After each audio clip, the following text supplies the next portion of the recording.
નમસ્કાર વિદ્યાર્થી મિત્રો, તમે છો અમિત તન્ના સાથે। મિત્રો, લક્ષ્યવેધ સિરીઝના આજના વિડીયોમાં આપણે 12th બાયોલોજીનું ચેપ્ટર 6 લેવાનું છે। એટલે કે આપણી જે એનસીઈઆરટી બાયોલોજી છે તેમાંથી પ્રકરણ 6 કે જેમાં ખાસ કરીને જનીનિક વિદ્યાના ચોક્કસ મુદ્દાઓ, ચોક્કસ પ્રયોગો આપેલા છે, તો તેના દરેકે દરેક લાઇન ટુ લાઇન પ્રિપરેશન માટેના મુદ્દાઓ લીધેલા છે। વ્યવસ્થિત દરેકે દરેક પ્રશ્નો તૈયાર કરી લેજો। શરૂઆત કરીએ તો પહેલો પ્રશ્ન થશે કે મેન્ડલના મત અનુસાર આનુવંશિક ભાતનું નિયંત્રણ કરતા ઘટકો કયા છે? સાચો ઉત્તર આવશે જનીનો। તેના આફ્ટર મોટા ભાગના સજીવોમાં આનુવંશિક દ્રવ્ય તરીકે શું હોય છે?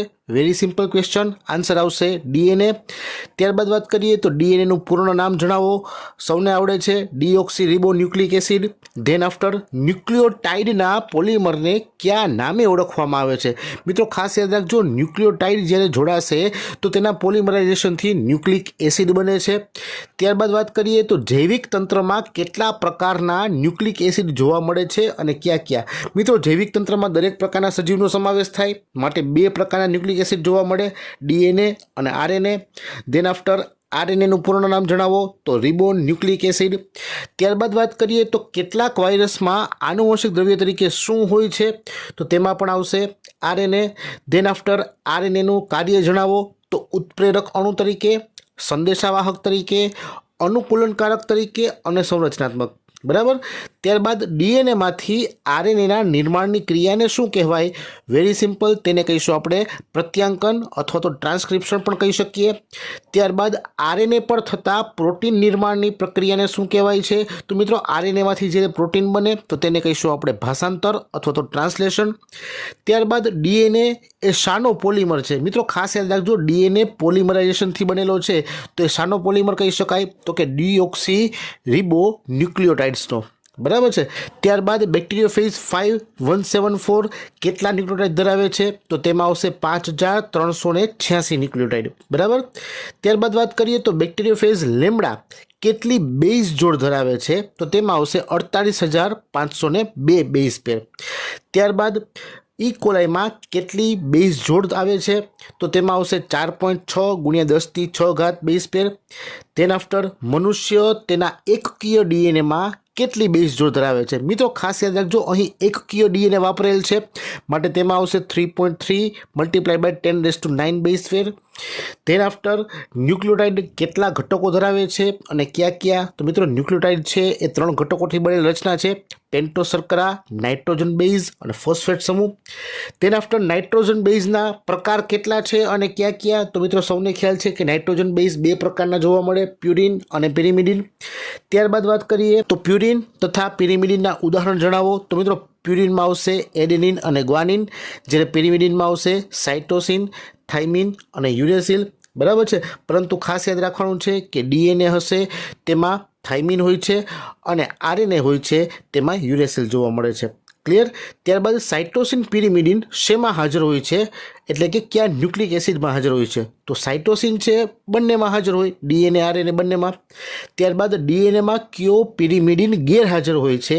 તો તેમાં આવશે યુરેસિલ। ધેન આફ્ટર બહુ અગત્યનો પ્રશ્ન છે કે નાઇટ્રોજન બેઝ પેન્ટોસ શર્કરા સાથે કયા બંધ દ્વારા જોડાય છે? તો મિત્રો નાઇટ્રોજન બેઝ અને પેન્ટોસ શર્કરા વચ્ચે ગ્લાયકોસિડિક બંધ હોય છે, ખાસ યાદ રાખજો। તેના આફ્ટર નાઇટ્રોજન બેઝ પેન્ટોસ શર્કરાના કયા કાર્બન સાથે જોડાય છે? મિત્રો ગ્લાયકોસિડિક બંધ તો બરાબર છે, પરંતુ તે પ્રથમ કાર્બને જોડાય છે, બરાબર, આ ખાસ યાદ રાખજો। તેના આફ્ટર આરએનએમાં કયો પિરિમિડિન ગેરહાજર હોય છે? સૌને ખ્યાલ છે કે આરએનએમાં થાઇમિન ન હોય। ધેન આફ્ટર નાઇટ્રોજન બેઝ પેન્ટોસ શર્કરાના કયા સમૂહ સાથે જોડાય છે? આ પણ અગત્યનો પ્રશ્ન છે કે જે નાઇટ્રોજન બેઝ છે તે પેન્ટોસ શર્કરાના OH સમૂહ સાથે જોડાય છે, ક્લિયર। ત્યારબાદ ફોસ્ફેટ સમૂહ કયા બંધ દ્વારા ન્યુક્લિયોસાઇડ સાથે જોડાય છે? મિત્રો ખાસ યાદ રાખજો કે જ્યારે ન્યુક્લિયોસાઇડ બને છે અને તે ફોસ્ફેટ સમૂહ સાથે જોડાય છે ત્યારે ફોસ્ફોએસ્ટર બંધ બનાવે છે, ક્લિયર। ત્યારબાદ ફોસ્ફેટ સમૂહ ફોસ્ફોએસ્ટર બંધ દ્વારા ન્યુક્લિયોસાઇડના કયા કાર્બન સાથે જોડાય છે? મિત્રો ખાસ સમજતા જજો, ન્યુક્લિયોસાઇડના કયા કાર્બન સાથે ફોસ્ફેટ સમૂહ જોડાય? તો તેમાં આવશે 5મા કાર્બન સાથે। તેના આફ્ટર ફોસ્ફેટ સમૂહ ફોસ્ફોએસ્ટર બંધ દ્વારા ન્યુક્લિયોસાઇડના 5મા કાર્બનના કયા સમૂહ સાથે જોડાય છે? તો તેમાં પણ આવશે OH સમૂહ। તો મિત્રો ખાસ ધ્યાન રાખજો, આ રીતે લાઇન ટુ લાઇન ક્વેશ્ચન્સ છે, એમાં દરેક મુદ્દાઓને અલગ અલગ તારવીને પૂછેલા છે, તો તૈયારી એ પ્રોપર થઈ જશે. આગળ વાત કરીએ તો ન્યુક્લિયોસાઇડની રચનાના બંધારણીય ઘટકો જણાવો. તો મિત્રો ન્યુક્લિયોસાઇડ પૂછેલ છે તો ન્યુક્લિયોસાઇડમાં આવશે પેન્ટોસ શર્કરા અને નાઇટ્રોજન બેઝ. પરંતુ જ્યારે ન્યુક્લિયોટાઇડની રચના પૂછે કે ભાઈ ન્યુક્લિયોટાઇડની રચનાના બંધારણીય ઘટકો જણાવો તો તેમાં પેન્ટોસ શર્કરા, નાઇટ્રોજન બેઝ અને વધારામાં ફોસ્ફેટ સમૂહ પણ આવશે. ક્લિયર. તેના આફ્ટર એક ન્યુક્લિયોટાઇડ તેના પછીના ન્યુક્લિયોટાઇડ સાથે કયા બંધ દ્વારા જોડાય? મિત્રો અહીં ન્યુક્લિયોટાઇડ બીજા ન્યુક્લિયોટાઇડ સાથે જોડાશે તો તેમાં આવશે ફોસ્ફોડાયસ્ટર બંધ. મિત્રો ખાસ યાદ રાખજો, ફોસ્ફોએસ્ટર બંધ ક્યાં હોય અને ફોસ્ફોડાયસ્ટર ક્યાં હોય, બરાબર, ભૂલ નહીં કરતા. આગળ વાત કરીએ તો પોલીન્યુક્લિયોટાઇડ શૃંખલાનો આધાર એટલે કે બેકબોન કોના દ્વારા નિર્માણ પામે છે? બરાબર, તો મિત્રો એમાં આવશે શર્કરા અને ફોસ્ફેટ. તેના આફ્ટર થાઇમિનનું બીજું રાસાયણિક નામ જણાવો. મિત્રો આ ખાસ અગત્યનો પ્રશ્ન છે. થાઇમિનનું બીજું રાસાયણિક નામ થશે 5-મિથાઇલ યુરેસિલ. તેના આફ્ટર સૌપ્રથમ કયા વૈજ્ઞાનિકે કઈ સાલમાં કોષ કેન્દ્રમાં જોવા મળતા એસિડિક પદાર્થની ડીએનએ તરીકે શોધ કરી? મિત્રો પ્રશ્ન ખાસ સમજજો, વૈજ્ઞાનિક અને કયા વર્ષમાં તેણે શોધ કરી તે યાદ રાખવાનું છે. એમાં આવશે ફ્રેડરિક મિશર. ક્લિયર. તેના આફ્ટર મિશરે ડીએનએને કયું નામ આપ્યું? તો તેને આવશે ન્યુક્લેઇન. ધેન આફ્ટર ડીએનએની સંરચના માટે એક્સરે વિવર્તનની માહિતી કોણે આપી? તો તેમાં આવશે મોરિસ વિલ્કિન્સ અને રોઝલિન ફ્રેન્કલિન. ધેન આફ્ટર ડીએનએનું બેવડું કુંતલાકાર મોડેલ કોણે અને કયા વર્ષમાં આપ્યું? તો તેમાં આવશે વોટસન અને creek 1953માં.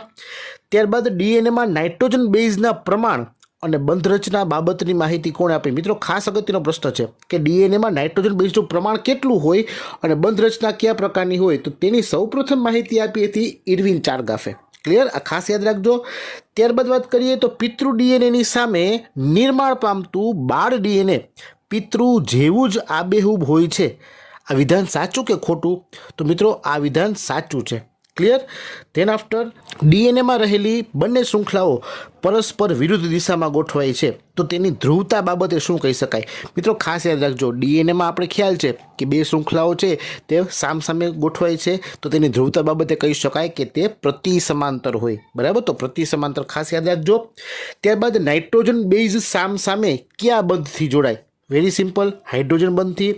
Than after adenine thymine સાથે કેટલા હાઇડ્રોજન બંધ વડે જોડાય છે? તો તેમાં આવશે 2 હાઇડ્રોજન બંધ. એવી જ રીતે જો ગ્વાનિન અને સાઇટોસિન વચ્ચે હાઇડ્રોજન બંધ પૂછે તો તેમાં આવશે 3. સૌને ખ્યાલ છે. તેના આફ્ટર ડીએનએમાં જોવા મળતું પ્યુરિન અને પિરિમિડિનનું પ્રમાણ કેટલું? એટલે કે પ્યુરિન જેમ પિરિમિડિન કેટલા હોય? Very simple, 1:1. ક્લિયર. તેના આફ્ટર 1 નેનોમીટર બરાબર કેટલા મીટર? તો તેમાં આવશે 10⁻9 મીટર. બરાબર. ત્યારબાદ ડીએનએના પ્રત્યેક વળાંકમાં કેટલા બેઝ જોવા મળે? મિત્રો ખાસ યાદ રાખજો, ડીએનએનો જ્યારે એક વળાંક હોય તો તેમાં ટોટલ 10 બેઝ પેર હોય. તો બેઝ કેટલા થયા? 20. બરાબર, તો એક કુંતલમાં 20 બેઝ અથવા તો બેઝ પેર પૂછે તો 10 બેઝ પેર એટલે કે બેઝ જોડ જોવા મળશે. ક્લિયર.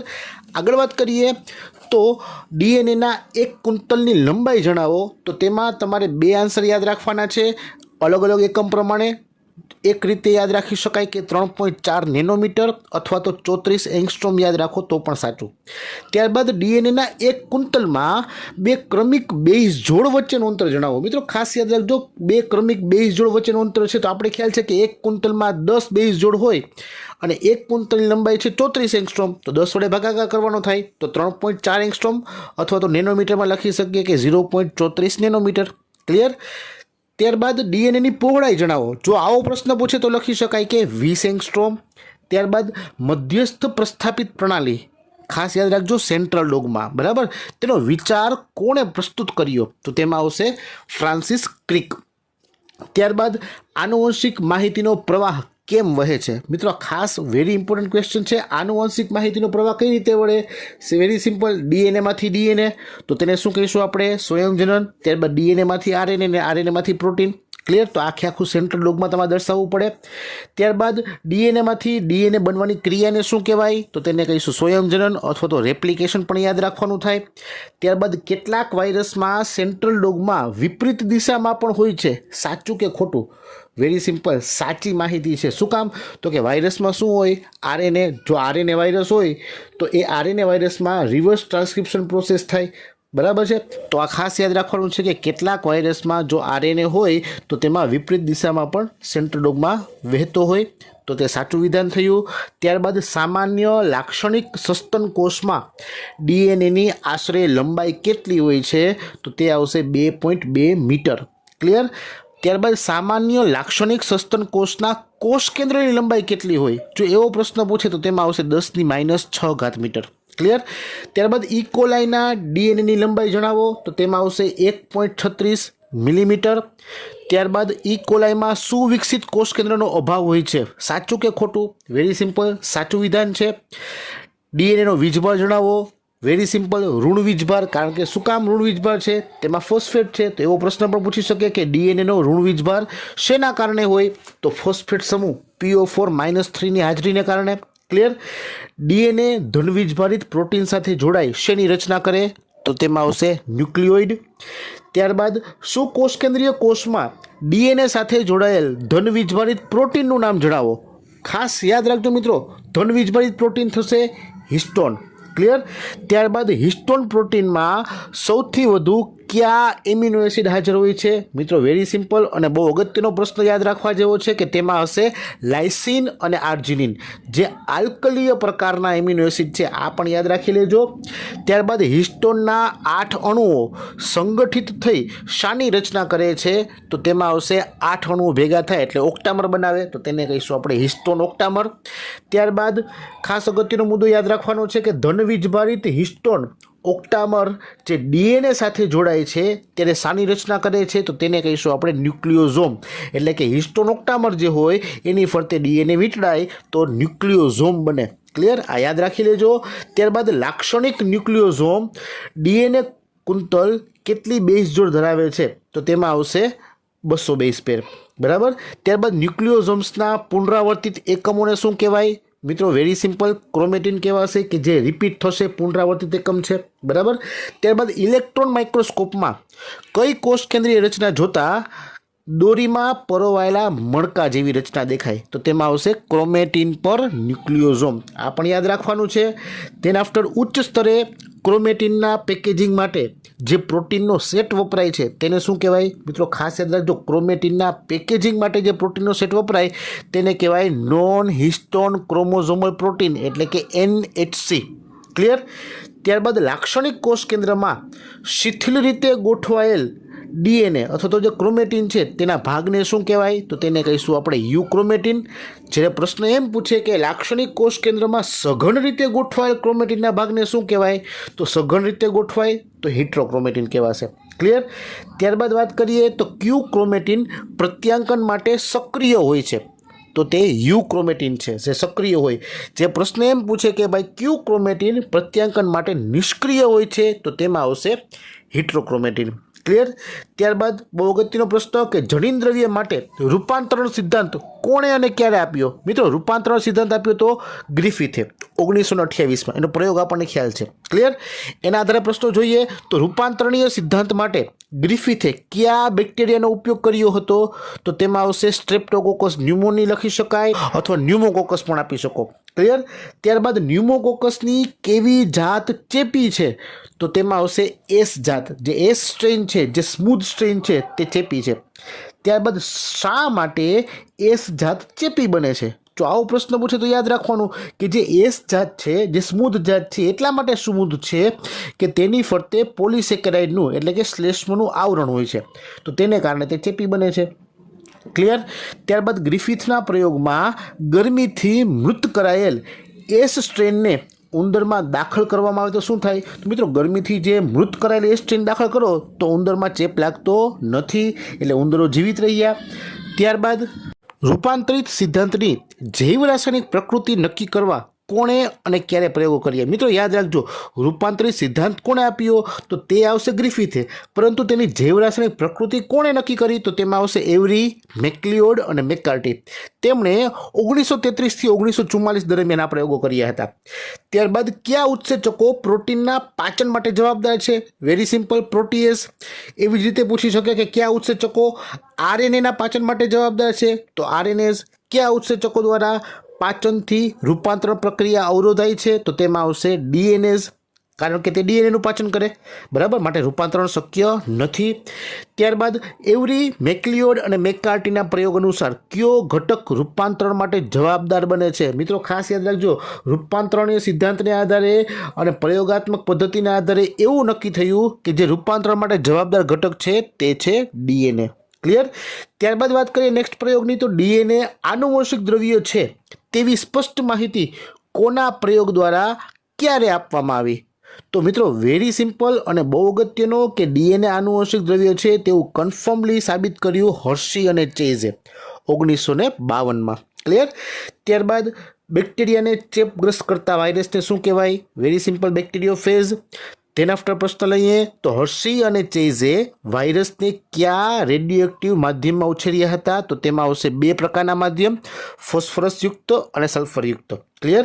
રેડિયોએક્ટિવ સલ્ફર અને રેડિયોએક્ટિવ ફોસ્ફરસનો પરમાણુ ભાર જણાવો. મિત્રો રેડિયોએક્ટિવ શબ્દ વાપરેલો છે માટે તેનો પરમાણુ ભાર કેવો આવશે? વધારે ન્યુટ્રોનવાળો, એટલે કે P32 આવશે અને S35 આવશે. ક્લિયર? તેના આફ્ટર કયા વાયરસમાં જનીન દ્રવ્ય તરીકે આરએનએ હોય? મિત્રો યાદ રાખજો, ઘણા બધા વાયરસ એવા છે કે જેમાં જનીન દ્રવ્ય તરીકે આરએનએ હોય છે. દાખલા તરીકે HIV, TMV, QB બેક્ટેરિયોફેજ અને અત્યારે હાલમાં ચાલે છે COVID-19. ક્લિયર? આ બધા જ એમાં આવશે. ધેન આફ્ટર ડીએનએની બંને એટલે કે જે પૂરક શૃંખલા છે તેમને અલગ કરવા માટે શું કરી શકાય? વેરી સિમ્પલ, જ્યારે ગરમી આપવામાં આવે ત્યારે બંને પૂરક શૃંખલાઓ એકબીજાથી છૂટી પડી જશે. આગળ વાત કરીએ તો આરએનએની સાપેક્ષે ડીએનએ વધુ સારું આનુવંશિક દ્રવ્ય શા માટે કહેવાય છે? મિત્રો યાદ રાખજો, અને તમને ખ્યાલ પણ છે કે આરએનએની સાપેક્ષે ડીએનએ વધુ સારું છે. શા માટે? તો કે ડીએનએ છે તે રાસાયણિક રીતે ઓછો સક્રિય છે અને રચનાત્મક રીતે વધુ સ્થાયી છે. બે મુદ્દા યાદ રાખવાના. આરએનએની સાપેક્ષે ઓછો સક્રિય અને રચનાત્મક રીતે વધુ સ્થાયી, માટે ડીએનએ છે તે સારું આનુવંશિક દ્રવ્ય કહી શકાય. દેન આફ્ટર ડીએનએ વધુ સ્થાયી છે એ શેના કારણે? તો મિત્રો આમાં પણ યાદ રાખવાનું છે કે યુરેસિલના સ્થાને ડીએનએમાં થાઇમિન છે, જેને કારણે તે વધુ સ્થાયી છે. ક્લિયર? નેક્સ્ટ ક્વેશ્ચન જોઈએ તો ડીએનએ અને આરએનએ પૈકી ઝડપથી વિકૃત કોણ થાય છે? સૌને ખ્યાલ છે આરએનએ છે તેમાં ઝડપી રીતે વિકૃતિ આવે છે, માટે ઝડપથી વિકૃત થશે આરએનએ. નેક્સ્ટ ક્વેશ્ચન જોઈએ તો તેમાં આવશે કે જનીનિક માહિતીના સંગ્રહ માટે ડીએનએ અને આરએનએ પૈકી કયું વધુ પસંદગી પાત્ર છે? મિત્રો જનીનિક માહિતીનો સંગ્રહ કરવાની વાત આવે તો સૌથી વધુ પસંદગી પાત્ર થશે ડીએનએ. ક્લિયર? અને આજનો છેલ્લો પ્રશ્ન જોઈએ તો જનીનિક માહિતીના સ્થળાંતર માટે ડીએનએ અને આરએનએ પૈકી કયું વધુ પસંદગી પાત્ર છે? મિત્રો જનીનિક માહિતીનું જ્યારે સ્થળાંતર કરવાનું થાય ને ત્યારે આરએનએ અગત્યનું છે, બરાબર. જો સંગ્રહ કરવાનો થાય તો ડીએનએ અને સ્થળાંતર કરવાનું થાય તો આરએનએ. ક્લિયર? તો મિત્રો આજના આ એવરેજ 90થી 92 પ્રશ્નો છે એ આપણે પાર્ટ 1માં લીધેલા છે. આ જ ચેપ્ટરના બાકીના પ્રશ્નો જે લાઇન ટુ લાઇન પ્રિપરેશન કરીએ છીએ તો તે બાકીના પ્રશ્નો છે એ બાકીના આગળના ભાગમાં લઈશું, બરાબર છે. તો ત્યાં સુધી વાંચતા રહેજો, તૈયારી કરજો. જય હિન્દ.